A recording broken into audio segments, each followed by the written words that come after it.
दोस्तों बात करें तो एप्पल के आईफोन 17 की कीमत यहाँ पे बहुत ही ज्यादा हो सकती है। ये बात यहाँ पे सच हो सकती है क्योंकि इस बार एप्पल जो है वो इंडिया में मेजॉरिटी आईफोन को बनाने वाली है और इंडिया से जो स्मार्टफोन का जो शिपमेंट यूएसए में जाता है उसने चाइना को ऑलरेडी बीट कर दिया। यानी कि कहने की बात यह है कि आज के समय में अगर आप अमेरिका में अगर कोई फोन खरीदेंगे तो वो असेंबल्ड इन चाइना की बजाय असेंबल्ड इन इंडिया होगा। और हाँ, एक बात बता सकता हूँ, कोई भी स्मार्टफोन के बारे में बात करें उसे एक पूरी कोई भी कंट्री यहाँ पर नहीं बना सकती। इवन चाइना भी खुद एक पूरा मोबाइल फोन यहाँ पे ग्राउंड अप से नहीं बना सकती। और हाँ, चाइना और यूएस के बीच में जो तनाव चल रहा था उसका बेनिफिट यहाँ पे इंडिया को मिला। लेकिन हाल ही में एक रिपोर्ट से भी पता चलता है कि इंडिया और यूएसए के बीच में टैरिफ वॉर फिर से शुरू हो गई है, जहाँ पे 25% कोई भी अगर प्रोडक्ट अगर यूएसए के अंदर जाता है तो वहाँ पे आपको 25% टैरिफ देना पड़ेगा। लेकिन एक बात है कि स्मार्टफोन्स के अंदर अभी ऐसा कोई भी टैरिफ यहाँ पे इम्प्लीमेंट नहीं हुआ है।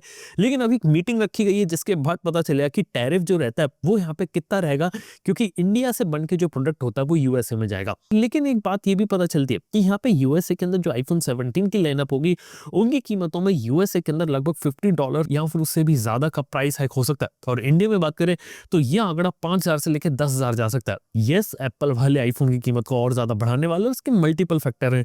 पहला फैक्टर ऑब्वियसली टैक्सेस और टैरिफ, इन सबको एप्पल ध्यान में रखेगी। हो सकता है कि अभी टैरिफ वाली सिचुएशन नहीं है, लेकिन फ्यूचर में अगर कभी भी टैरिफ वाली सिचुएशन अगर आती है उसके लिए एप्पल जो है एक बैकअप प्लान यहाँ पे रखेगी। दूसरी चीज के बारे में बात करें कि जो कंपोनेंट रहते हैं ना उनकी कॉस्टिंग भी इंक्रीज हुई है। और तीसरी चीज ये कि जो कंपोनेंट होते हैं वो चाइना या आपके साउथ कोरिया से आते हैं या फिर ताइवान से आते हैं और उनको इंडिया में लेकर आना, इंपोर्ट करना वो भी एक चैलेंज रहता है।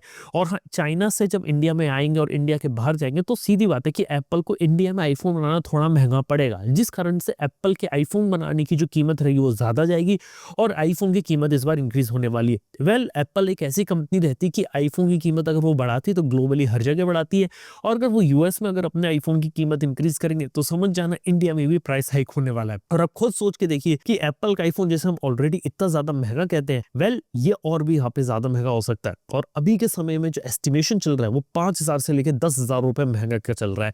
देखते हैं इंडिया के अंदर आईफोन की कीमत यहाँ पर क्या रहती है और आईफोन 17 के अंदर क्या रहता है। लेकिन सच बात है कि आईफोन 17 के अंदर कोई ऐसे बड़े ड्रास्टिक चेंजेस नहीं आने वाले और एप्पल भी स्मार्टफोन की दुनिया के अंदर स्ट्रगल करा। इवन आपको एक सरप्राइजिंग चीज बता सकता हूँ, स्मार्टफोन के अंदर अगर आप लोग सोच रहे हो कि बहुत बड़ा रिवोल्यूशन आएगा तो एक सैड रियलिटी है कि आने वाले 2 साल तक कोई बड़ी चीज नहीं होने वाली। जो मेजर चीजें तो वो हो चुकी है, जिसके अंदर आपकी बैटरी थी सिलिकॉन कार्बन इंट्रोड्यूस हो चुकी है, ज्यादातर फोन्स में आ रही है और बाकी कंपनीज भी अपने फोन्स के अंदर अपनाएंगी और धीरे धीरे 15-20 हजार रुपए के फोन्स में भी आपको बहुत ज्यादा कॉमन देखने को मिलेगी चीज।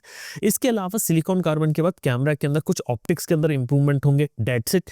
लेकिन इसके अलावा अगर हम इन टर्म्स बात करें कि जनरली कि मोबाइल फोन के अंदर क्या रहेगा, तो यार वो जितना इनोवेशन जो इवोल्यूशन हो सकता था वो हो चुका है और धीरे धीरे 3-3, 4-4 साल में कुछ माइनर चीजें यहाँ पर आती रहेंगी और हर 1-2 साल के अंदर अंदर कुछ एक छोटा सा मेजर इंप्रूवमेंट आएगा। लेकिन आने वाले 1-2 साल में से कोई बड़ी मेजर चेंज नहीं लग रहा है। और एक और बात ये कि इंडिया में जो लोग हैं वो एक मोबाइल फोन को पहले से ज्यादा यूज करने लगे और जो अपग्रेड साइकिल है वो इंडिया और ग्लोबल लेवल पर भी हाई हो चुका है। लोग आज के समय में 2 साल 3 साल या उससे भी ज्यादा एक मोबाइल फोन को चला रहे हैं और मोबाइल फोन में अब धीरे धीरे कैपेबल होते जा रहे हैं कि अगर आप 25 से 30 हजार रुपए का एक मोबाइल फोन लेते हो तो सिर्फ 3 साल तक आराम से अगर रन करना चाहो तो करना पॉसिबल है। तो खैर मोबाइल फोन इंडस्ट्री के अंदर इस वजह से स्लो डाउन आ रहा है, जिस वजह से काफी सारी कंपनीज रहती है उनको वो ग्रोथ नहीं देखने को मिल रही जैसे वो एक्सपेक्ट कर रही थी। इस वजह से कई सारी कंपनीज पैनिक कर रही हैं और अपने अपने डिसीजंस को यहाँ पे चेंज कर रही है। One of the best example ले सकता हूँ Xiaomi का। Xiaomi 15 अल्ट्रा के बाद से लेके अभी तक कोई भी फोन अनाउंस नहीं किया। अब सुनने में है कि Redmi 15 का बड़ी बैटरी वाला फोन आएगा, सब 15,000 रुपीज का फोन होगा ये, जिसके अंदर लोग बड़ी बैटरी के ऊपर फोकस करेंगे।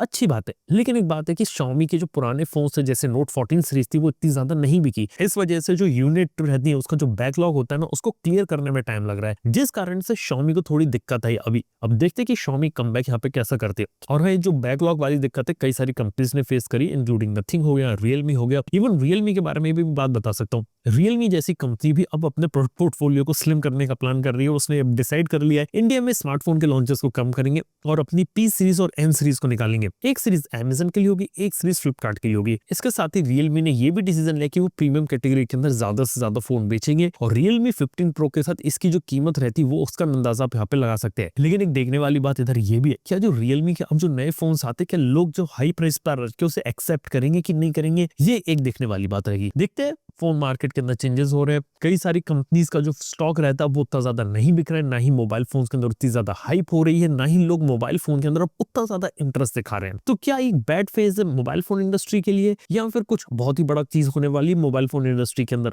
देखते हैं, वेट करते हैं, क्योंकि जब भी इस तरीके की चीजें रहती है ना, वहां पर एक बड़ा रिवोल्यूशन आता है, वहीं से इनोवेशन होता है और वहीं से सारी चीजें बदलना शुरू होती है। देखते हैं कब और कैसे क्या नया देखने को मिलता है। इसी के साथ ही सैमसंग के बारे में बात करें तो सैमसंग से भी पता चला कि यहाँ पे सैमसंग का भी जो प्रॉफिट रहता है ना, वो यहाँ पे थोड़ा सा रिड्यूस हुआ है। प्रॉफिट जो था वो डाउन रहा 54.8% year on year due to weak AI chipset, क्योंकि देखा तो सैमसंग सप्लाई करता है चिप्स को और उस वजह से सप्लायर जो रहती कंपोनेंट्स की वो कम हुई, डिमांड कम हुई मार्केट में, जिस वजह से सैमसंग का उतना ज्यादा प्रॉफिट नहीं हुआ। अगली इंपॉर्टेंट चीज है कि जो सैमसंग के मोबाइल फोन्स रहते हैं उसके मोबाइल फोन्स भी उस ज्यादा क्वांटिटी में नहीं बिके जिस क्वांटिटी में सैमसंग एक्सपेक्ट कर रहा था। तो ये एक नेगेटिव चीज थी। पॉजिटिव चीज यहाँ पर हुई कि प्राइसिंग जो थी सैमसंग के फोन्स की थोड़ी सी हायर साइड पे थी, जिस कारण से उसका ऑपरेटिंग प्रॉफिट रहता है ना वो सही रहा। जिसकी गैलेक्सी S25 सीरीज बिक गई, गैलेक्सी A सीरीज बिक गई, गैलेक्सी टैबलेट बिक गए, जिस कारण से सैमसंग वालों ने यहाँ पे पैसा वगैरह बना लिया। लेकिन हाँ, ओवरऑल जो शिपमेंट रहता है पहले क्वार्टर का वो यहाँ पे थोड़ा सा कम रहा। इसी के साथ ही अब मैं आपको एक बात बता सकता हूँ स्नैपड्रैगन से रिलेटेड। आप लोगों को मालूम है कि स्नैपड्रैगन का लेटेस्ट प्रोसेस स्नैपड्रैगन 8 एलीट है, लेकिन इसका जो नेक्स्ट वर्जन होगा 8 एलीट जनरेशन 2 या 8 एलीट 2, जो भी इसका नाम होगा, इसका अनाउंसमेंट सितंबर में हो जाएगा और सितंबर में आईफोन लॉन्च के तुरंत बाद इसे स्नैपड्रैगन यहाँ पे इसे लॉन्च कर देगा। क्योंकि यहाँ पे देखा तो इस बार स्नैपड्रैगन का पूरा प्लान ये कि हमारा प्रोसेसर इस बार एप्पल से ज्यादा पावरफुल है, ज्यादा बेटर है और इस चिप को हम पहले निकालेंगे और इसके मोबाइल फोन्स भी इसी साल आपको देखने को मिलेंगे, जिस कारण से मार्केट में तो कमाल होने वाला है। लेकिन एक इंटरेस्टिंग चीज मैंने ऑब्जर्व करी वो ये थी कि यहाँ पे स्नैपड्रैगन वाले अपने एक और चिपसेट पे काम कर रहे हैं जो कि 8s Gen 5 नहीं होगा, ये स्नैपड्रैगन 8 एलीट 2 का स्लाइटली एडवांस वर्जन होगा और इसे 8+ एलीट 2 या कुछ भी यहाँ पे कहा जा सकता है। इस तरीके की रिपोर्ट्स यहाँ पर आ रही है और इस नए चिपसेट का कोड नेम रखा गया ASM8845। अब देखते हैं कि कब आता है। कुछ लोग कह रहे हैं कि बहुत ही अल्ट्रा लेवल के जो फोन्स होंगे उनके अंदर आएगा। इवन कहा तो ये भी जा रहा है कि 8000 mAh बैटरी के साथ इसको पेयर करके मोबाइल फोन्स आएंगे। तो देखने वाली बात होगी वहां पर क्या रहता है, और ये देखने वाली बात हो कि 8 एलीट के ऊपर ये लोग नए प्रोसेसर के अंदर कितनी ज्यादा परफॉर्मेंस लेकर आते, क्या नए फीचर्स लेकर आते, गेमिंग के अंदर क्या इंप्रूवमेंट होता है और एआई के अंदर क्या एक्चुअली में एडवांसमेंट होते हैं। क्योंकि एआई की ज्यादातर जो एडवांसमेंट है वो ऑन डिवाइस काम नहीं करते। मोस्ट ऑफ द कंपनीज के सारी चीजें क्लाउड में काम करती हैं और कोई भी जो प्रोडक्ट रहता है वो इतना ज्यादा रिवोल्यूशनरी नहीं रहा है। तो ये एक बात है। और इसी के साथ ही मोबाइल फोन इंडस्ट्री से बहुत ही इंटरेस्टिंग न्यूज आ रही है, वो है आपके हिमांशु जो पोको के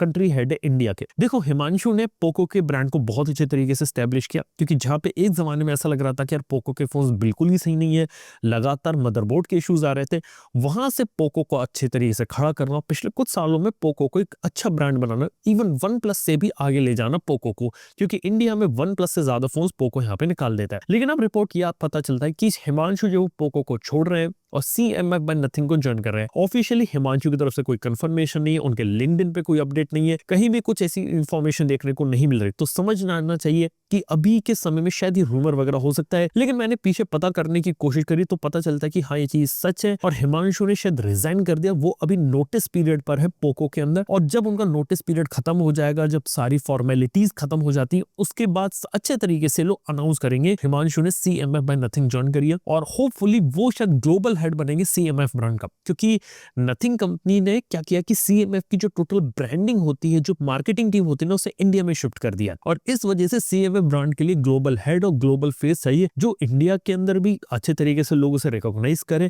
प्लस ग्लोबल लेवल पर भी उसकी प्रेजेंस हो। इस वजह से शायद हिमांशु यहाँ पर आ रहे हैं। अब देखने वाली बात होगी कि पोको को तो बहुत अच्छा करा था उन्होंने, लेकिन अब CMF के साथ अगर वो काम करते तो आने वाले समय में CMF ब्रांड को कहां लेकर जाते हैं। By the way, nothing phones को जो एक्चुअली में सक्सेस मिली है ना, वो CMF ब्रांड से मिली, वहां से ही नथिंग का जो मेजर वॉल्यूम होता है वो वहां से जाता है। देखने वाली बात है कि फ्यूचर में नथिंग के फोन्स के साथ यहाँ पर क्या चीजें रहती हैं। तो दोस्तों यार, आज के इस पॉडकास्ट में बस इतना ही। मैं आपसे मिलता हूँ अपने अगले पॉडकास्ट के अंदर। Good bye.